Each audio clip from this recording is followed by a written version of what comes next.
Today, we will be learning how to calibrate both the F21 mass flow tester and the I24 high performance leak test instrument. The purpose of the F21 and I24 testers on tube assemblies is to prevent shipment of defective products. The testers indicate whether there are leaks in the tube by assigning a certain tolerance depending on the type of product being tested. However, the testers themselves must also be calibrated weekly with a self-test. This assures the internal parts of the tester are not leaking, so the test results will be accurate. Now, we will go over how to prepare the testers for calibration. First, start by turning the gas on by turning the valve to the parallel position and verifying the pressure is 100 to 110 psi. If the pressure is not within range and you are using a gas tank to test, then close the gas valve and disconnect the tank from the tester. Replace the tank with a full one. If you are using a direct line to test and the pressure isn't within range, notify your lead and they will make a maintenance request if needed. Next, make sure the tester is properly plugged in to a power outlet. Using the power switch, turn the F21 tester on. The I24's power switch is on top of the unit. Remove the hose connector from the bottom of the I24 and replace it with the self-test plug held underneath each tester, making sure it is secured properly.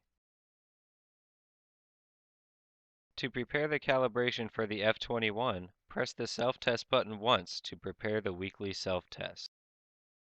To perform the weekly self-test for the I24, you must first press the self-test button on the control panel.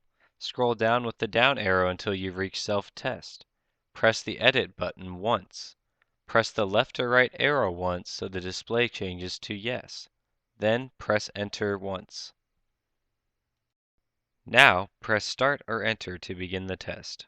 Immediately after the test has begun, press the hold button to pause the test.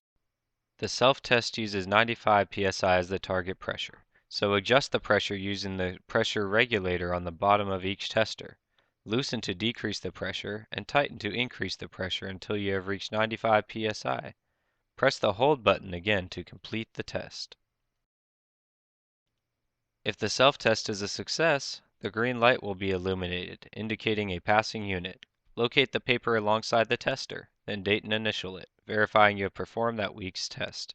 If the test is a failure, make sure the plug on the bottom is secured and try to retest.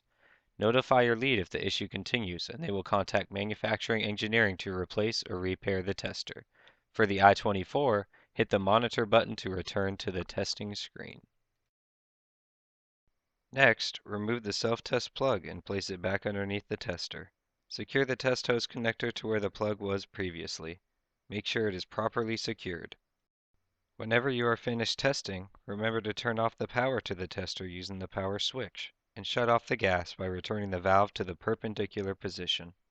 That's all you need to know to calibrate the F21 and I24 testers using the weekly self-test. If you have any questions, be sure to ask your supervisor or coworkers for guidance, and thank you for your contribution toward making Red Dot a better company.